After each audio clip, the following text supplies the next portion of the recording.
Greetings, Wacko Bob. I'm actually inside right now because the wind was getting to be too much out there, and yeah, I am looking at my hairline, yeah, whatnot. It's all looking good here, and I'm still wearing shirts that are still too big for me.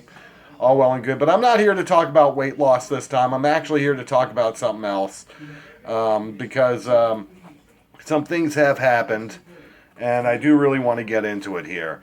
The first thing I want to get into is, and this actually has to do with Kiss. I did a video about a year ago, a little over a year ago, on Kiss. What would it be like if Eric Carr were still alive? And basically, would the Kiss reunion in makeup have happened with Peter Criss? Would the reunion in makeup have happened at all? Mainly because of the fact that people were very much embracing that fifth lineup of Kiss, which had Bruce Kulick and Eric Carr. Now, I got a lot of flack from some people for that. I really shouldn't say flack. There were a couple of people out there that really thought they were going to give me a lesson in Kiss, telling me how they were longtime Kiss fans. Well, so was I. I was listening to Kiss when I was in first grade. Okay, and that was 19. And I'm going back to 1979 here. When I first saw Kiss. I saw them interviewed on Night Flight for the first time. I got to see them. I even got to see them where they did take off the makeup. I have almost forgot about it. I thought there was a big to-do because all I did was see them, their pictures and everything like that. And it turns out that's how it was done. There was no big, we're going to take off the makeup now and you'll see our face. They just simply finally showed their faces. They just showed pictures of them, then their faces. Long story short. But this person tried telling me I didn't know my Kiss history. And I erased this guy's comment. This guy obviously didn't know what he was talking about. Wasn't reading between the lines enough and listening properly on some things. And I had some people that had some constructive criticism, which is all well and good. But I'm doing this just to tell, especially this last recent clown that wanted to tell me I got to get better knowledge of Kiss. Like I said, I grew up on Kiss. I followed Kiss. Yes, I got into the other things in the 80s, but I still stayed a fan of Kiss. When he got into 1991, I was also listening to Metallica in 86 and really discovering them even after Cliff Burton's death. But, I really, really grew up on Kiss. I became the diehard Metallica fan at the same time, too. I really became more so Metallica than Kiss and was following them all the way up until they did Load and Reload, and then I thought they were the biggest sellouts in the world. Long story short. But, and of course, I wound up meeting some friends that were more hardcore Kiss fans than me and reminded me of the good old days in the entertainment of Kiss, and I got to know a lot of Kiss people. I even met people at Kiss conventions and whatnot, and so don't tell me what I don't know and didn't know about Kiss to that one guy. I'm not even going to mention your name. Not even going to mention your name. You obviously were coming off and you were sounding like an ass. That's first and foremost. To get more with the program here about what I'm getting at is the fact that I was talking about the what ifs with Eric Carr. And I was stating my opinion. Some people want to tell me I came down on Lick It Up. I really didn't come down on Lick It Up. I came down more on Vinnie Vincent more than anything else. There were some things with Lick It Up that I think that were more of an Ace Frehley thing to be done with it on songs. And, of course, there's the obvious stuff that was Vinnie Vincent, especially in songs like All Hell's Breaking Loose, that I really felt, now that truly was Vinnie Vincent. But, I just want to get to the point here of why I'm doing this. I talked about the what ifs with Eric Carr. Now, I did have my friends on from God's Gift. Derek J. Labor, also now with a band called the Good Nicks, and we had a big little reunion there with 3 of the 4 members of God's Gift. They all were diehard Kiss fans. And we talked about it. We basically settled on the fact that even if Eric Carr were still alive, they would have him on standby because they would have wanted to put the original foursome back together for the sake of marketing. But something inside me, I will say this. I don't think the Psycho Circus album would have happened with Peter Criss for some reason. I really don't. I think they would have brought, something would have happened with Peter Criss. They would have brought Eric Carr in, and Eric Carr would have had to do some things. And I'm not knocking Peter Criss. I'm not saying he was more important than Eric Carr or less important than Eric Carr. I'm not saying that where Eric Carr goes, because Eric Carr proved to be an important member of KISS, especially during the makeup years, in my opinion. In my opinion. Now, these things are my opinion only. But to this clown that really wanted to jump on me and tell me how I need to know my KISS knowledge better and whatnot, get a clue, buddy. Get a clue as to what I said, and don't judge me on what I do or don't know about KISS.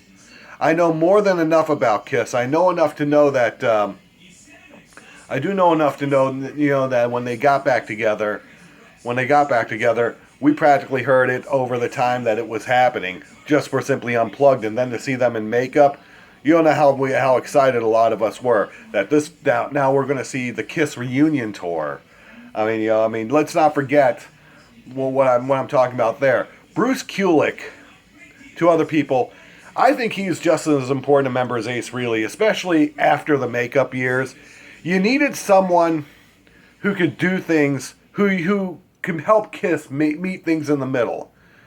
As far as going up and down the fretboard, which was a Mark St. John thing, you needed someone who could do that like Mark St. John.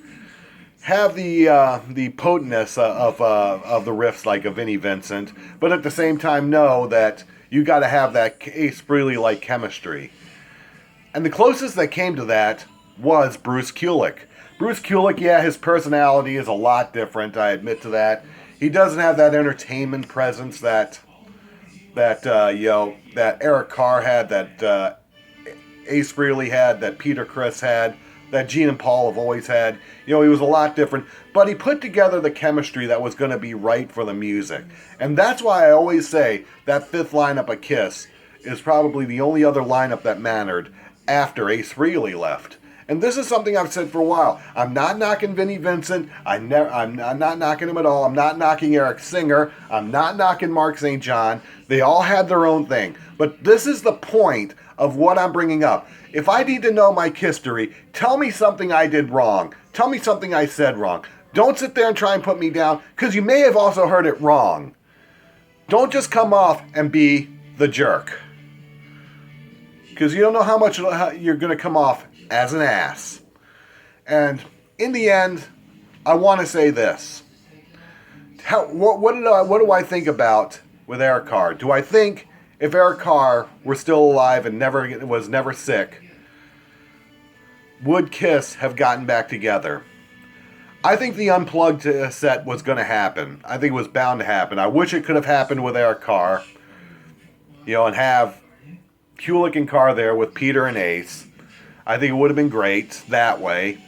I'm not knocking Eric Singer. Eric Singer was great. He added a lot to the band, but I gotta say that I think it would have been a tough choice there.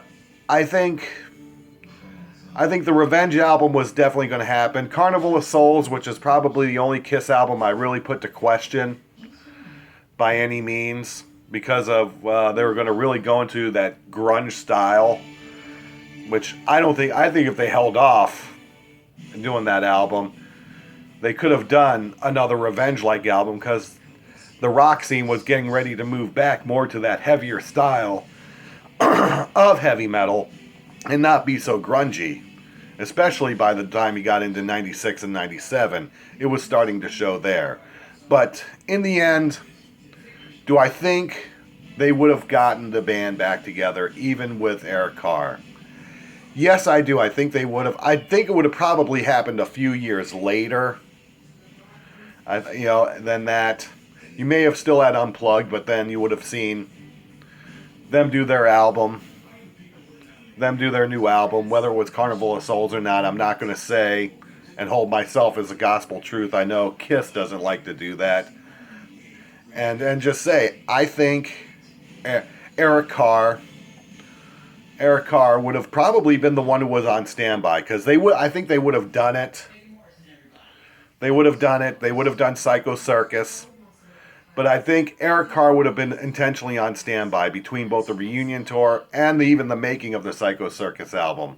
I think at some point they would have probably said, well, we don't have Peter Criss here. He didn't do as well as we wanted to. let's do the next one with Eric Carr. And at some point, you probably would have seen Peter Criss do the Psycho Circus music video, but you would have seen them push another one that would have shown Eric Carr. My opinion. I may be pushing it a little too much, but this is my opinion only. Or they would have done the whole thing, and at some point, you would have had to have seen Eric Carr come back and replace him, because Peter Criss was the first one gone when they were doing the Psycho Circus tour. So I think there's a lot of question. For marketing, they would have done it with the reunion tour. But when it came down to the album, I have a feeling they would have put Eric Carr back in the Fox makeup and had Eric Carr do his thing on the drums. Because I like the first lineup, the original foursome. I liked it when Eric Carr came in. Vinnie Vincent was okay. Mark St. John wasn't around long enough, but for what little bit I saw, and even what I've got to see of rare footage and whatnot, Mark St. John really wasn't the best. Bruce Kulick was perfect. I'm not going to come down on Tommy Thayer because he is the space ace. He is playing the role of the space ace. Eric Singer, good. He was definitely good for the band. I'm not going to knock him. He did the Peter Criss stuff, but deep down, I agree with Three Sides of the Coin, who did a better job than what I did when I first did the Kiss. When I first did my Kiss thing, that went a good time, but I kind of agree with Three Sides of the Coin. And Three Sides of the Coin, if you hear this, you gave me the idea to do this with your show. And obviously, I didn't do as great a job as you and didn't plan to. But you guys are good. And Three Sides of the Coin, anything connected to Kiss, whether it be with Mark Slaughter or anyone that's connected to Kiss, I enjoy it. I enjoy you guys on Three Sides of the Coin. If one day I could get you on my radio show, it would be great. I can be heard on TuneIn Radio or Mixlr at the Wacko Radio Network. And I wouldn't mind it. I don't specialize in doing Kiss all the time. I don't really specialize in music. As a matter of fact, I was getting ready to do something on Van Halen and what my knowledge is there. It's not as big as it is with Kiss, but I do know some things that have gone on, and I have talked with a lot of people, and I am connected to a lot of historians and even people currently in the business that get the 411 there. So if you guys want to see me do Van Halen, that's great too. But as far as this whole matter goes of Kiss, I want people to get over it. It's just like it was when it came down to Austin St. John and Jason David Frank and that whole thing. People had their misunderstandings. I came back and made some and corrected a lot of people on what they were mistranslating. But as far as it goes, Kiss, greatest band of all time. Greatest band. I wish they did a little bit more together when they put the makeup back on and not been their own tribute band instead, with Tommy Thayer and Eric Singer and the Space Ace and Cat makeup. I think that the makeup years would have given Kiss a couple more albums. That much I'll say. It wouldn't have mattered if Eric Carr was in there, or Eric Singer as the Hawk instead of the Cat, and Tommy Thayer doing whatever character he could do, or Bruce Kulick in makeup. Although I don't think Bruce Kulick should have been the dog. Mark St. John, he could have been the goon. Painted hockey mask with the way he liked to play. No, I'm just kidding. Rest in peace, Mark St. John. But, that's how I look at it. That's my story. I'm sticking to it. And then to that person who wanted to tell me what I didn't know and whatnot, explain yourself a little more, and don't try and be a lowlife, because I will not hesitate to erase your stuff. But that's how I feel about Kiss. I'm a longtime Kiss fan. I followed them. I even got any information in my research on them. So that's how I feel. And that's how I'm staying with it. Thanks for listening, y'all.